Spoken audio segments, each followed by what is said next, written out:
Welcome back, guys. We are just discussing percentage differential relays. In previous classes, we have discussed about general differential relays. There we have seen two difficulties which were placed because of one is pilot wires and the second one is unbalanced CT ratios. So, because of those two, what happened is the circulating currents has been passing through operating coil. So, if the force which is created by the circulating current is increases beyond the restraining force, then what happen is the relay will get maloperates. So, to avoid the situation, the biased differential relays will be designed, right? So, let us see what is biased differential relay. This is the most extensively used form of differential relay. This is the only mostly used relay. And the second one is restraining coil will be used. That means previously we have only operating coil. So along with operating coil, here we will use another coil, that is restraining coil is used to avoid the problems arising due to difference in CT ratios for high values of fault currents. In previous session we have seen because of high values of fault current, the CT may get saturated. Because of the saturation, the unbalance has been created between two CTs. So because of this, there is circulating currents, right? So by using this biased differential relay, we can eliminate such condition by using this restraining coil.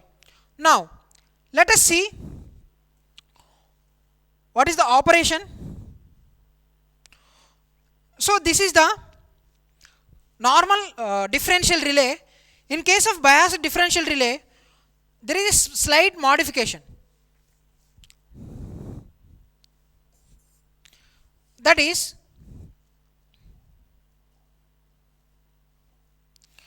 we have a restraining coil along with operating coil.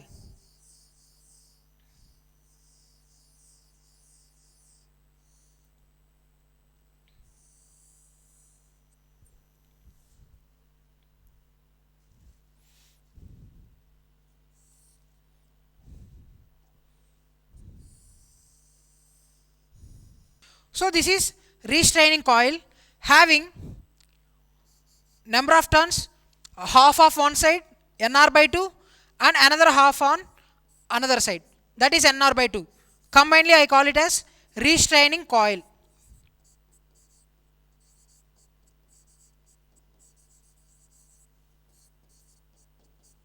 Now let us take operating coil has N naught number of turns, operating coil N naught and restraining coil NR by 2 on each side. So the modification is I had connected a restraining coil in two parts. On each side of CT I have connected NR by 2 turns on NR by 2 turns. Now let us see, because of CT1, the I1 I got on secondary side of CT. On in case of secondary CT, that is I2 here, the same I1 will be passing through this, that is I1, and here also the same I2 is passing through this. If you observe here, the amount of current is passing through relay operating coil is I1 minus I2, and the current is passing through restraining coil is half of the part it is I1 and another side it is I2. Now let us see what is the MMF, what is the amount of MMF that is generated. Now MMF of operating coil first,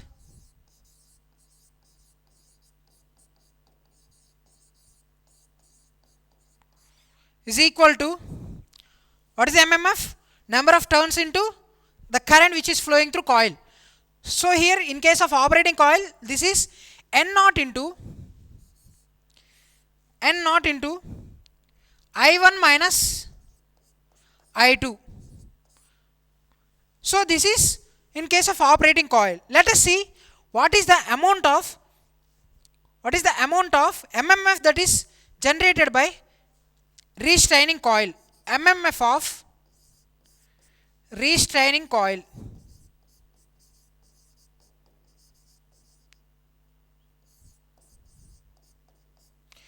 That is, what is the amount of turns we have? On one side, NR by 2 into I1 into NR by 2. On other side, I2 into NR by 2. So I2 into NR by 2.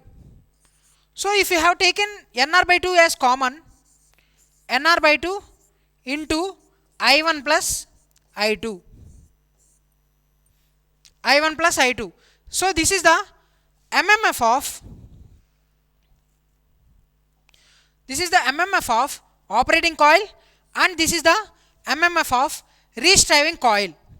Now in case of, for example, to operate this relay, if the operating coil MMF is greater than the restraining coil MMF, then only it will operates.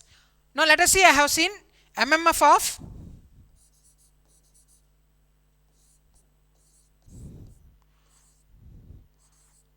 of operating coil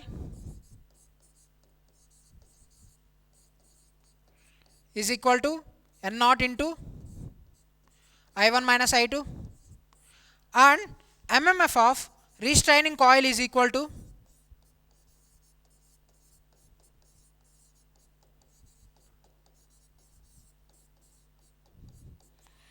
NR by 2 I have take common into I1 plus I2. So these are the amount of MMF. Now because of operating coil current, the operating force will be created, and because of this restraining force will be created. Whenever the operating torque is greater than restraining torque, the relay will send signal, that means the relay will operate and it will send signal to circuit breaker. Similarly, whenever this value, the MMF of operating coil is greater than the MMF of restriving coil, then only the relay will be operates. Let us see the characteristics of this differential relay, biased differential relay. Now if you have seen this, it is look like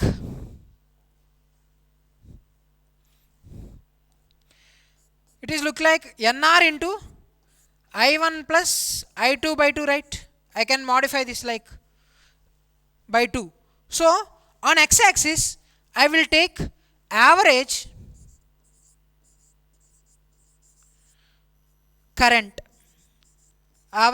of 2 CTs, that is I1 plus I2 by 2, and in y-axis I will take this operating coil current, the current in operating coil, operating coil current. So that is I1 minus I2. Now what is the relation for to operate relay? Whenever this the operating coil force is greater than restriving coil force, then only the relay will be operated. That means the operating coil MMF. For example, if you want to change the amount of MMF produced by operating coil and restriving coil, I need to multiply this with NR. That's it, right? I just replace with I just multiply with this NR, and here it is N naught, such that the amount of force will be changed according to our application. So that's why I am not representing the value of NR and N naught here. We can change this value at any operating point. Now, if you observe the margin of these two operating coils, now what is the margin is?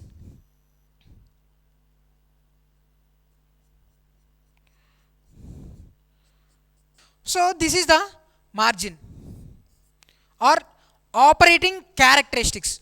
Now why I have said operating characteristic is for example, at below this value, this is the equi operating range, means that means F naught is equal to Fr. F naught is equal to Fr. Whenever F naught is equal to Fr, it is a marginal condition.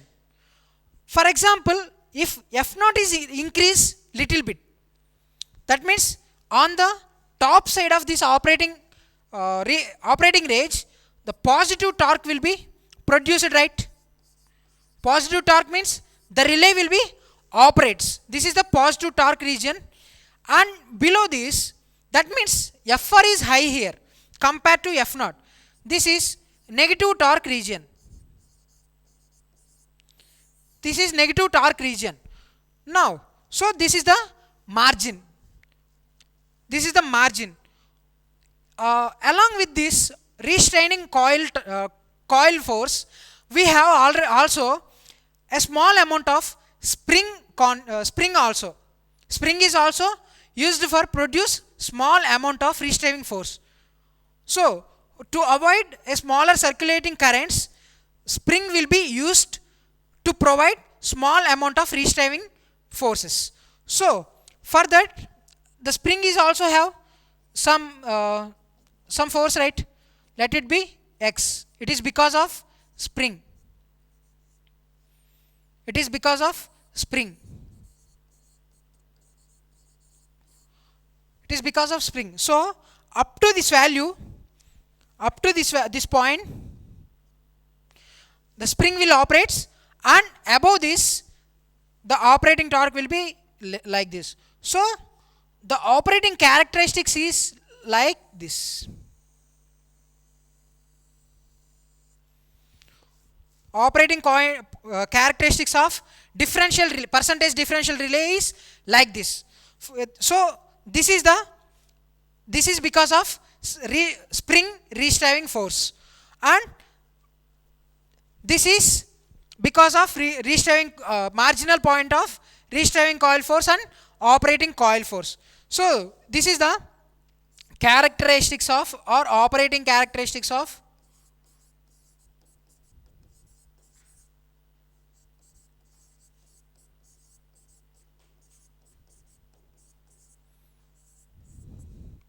percentage differential relay.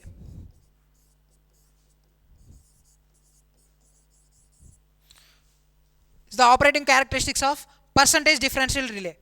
So, for example, this I said like the percentage differential relay will avoid the unbalance in CT ratios. Let us see how it will be avoided the unbalances in CT ratio. For example, let us take same example, that is a through fault has been occur. So, and one of the CT is saturated. That means I will take this CT as saturated because of the high amount of current which is flowing through line. The high amount of current is flowing through line. This is the CT is saturated. Now, what is the operating coil force? It is directly proportional to MMF, right? MMF is nothing but N naught into I1 minus I2, and restraining coil force is directly proportional to NR into I1 plus I2 by 2. I1 plus I2 by 2. Now, because of this saturation of one of CT, what happen is the current value is more and more compared to previous one. So this becomes 100. This becomes 100 amperes. So because of this CT saturation, the characteristic, that means the increment in current is not proportional to the current which is because of fault. If, as the fault current is increases, this will not increases proportionately. That means, for example, the fault current is of 100 amperes. If I take fault current is of 100 amperes, if no saturation, it is not, sorry, it is equal to 100 amperes. If this core is saturated, so the amount of current which is flown is not equal to 100 amperes. It is around 90 or approximately near to 90 or else. Now, here what happened is, because of this difference, what happened is the operating coil force will be increases. Let us see the percentage differential relay, how it avoids the unbalanced CT ratio, the effect because of. Let us see how the percentage differential relay will avoid the CT unbalances. For example, let us take a through fault has been occur in this system. Because of saturation, the current which is raised in case of I1 is not equal to the current which is raised in case of I2. The current has been increased in case of first CT is more compared to the current in case of second side. Now, for this case, what happen is I1 has been increases on secondary side of CT as well. So the operating force will also increases. If it is normal differential relay, as the force increases, operating force increases beyond the restraining force, spring we are using for restraining there. So if this F0 is increased beyond the spring restraining force, the relay will be mal operates. But in case of percentage differential relay, as we are using restraining coil to produce restraining force, here also the amount of I1 is increases, right? Such that the restraining force is also increases. That means, even though because of some disturbances the F0 is increasing, similarly the FR, restraining force, is also increases. We can justify this is from graph also. That will be justified from graph also. If you are observing this operating characteristics curve, leave this small value. This is because of spring restraining force. So if you are leaving this small portion, remaining portion, if you consider, as the F0 is increases, FR is also increases. The restraining force is also increases. So such that the effects which is produced by normal differential relay is avoided in case of percentage differential relay. So let us see why we are calling this percentage differential relay. Now, from the operating characteristics we have observed, except the effect of control spring at lower currents, we have seen like this. Right? So at starting it is the change is not proper because of control spring. So if it is operating force and this is restraining force. So except the small value during lower currents, the remaining portion, the ratio of differential operating current, means this is I1 minus I2 current to the average restraining current, that means this is I1 plus I2 by 2, is proportionally changes. So the slope is constant at any operating point except at starting. that we call it as percentage differential relay. I am just repeating. From the operating characteristics, it can be observed that except for the effect of control spring at lower currents, the ratio of differential operating current to the average restraining current is a fixed percentage, also called as percentage differential relay. And it is also called as biased differential relay, right? It is because of the relay is restrained or biased against operating under fault conditions due to rising of operating characteristics. So that's why we call it as biased differential relay. We have two types of differential relay. We have two types of differential relay. One is balanced beam type differential relay, and another one is induction type differential relay. These two are the available relays based on operating principle, relay operating principle. Now let us see balanced beam type. The effect of transient current due to DC offset is more in case of balanced beam type. So the balanced beam type relay, differential relay, will be affected by transients. But let us come to induction type differential relay. The effect of transients is eliminated in case of induction type differential relay. And the second one is the torque can be adjusted by changing position of shading ring, which is used in case of induction type relay. So these are the two differential relays which are used. Thank you.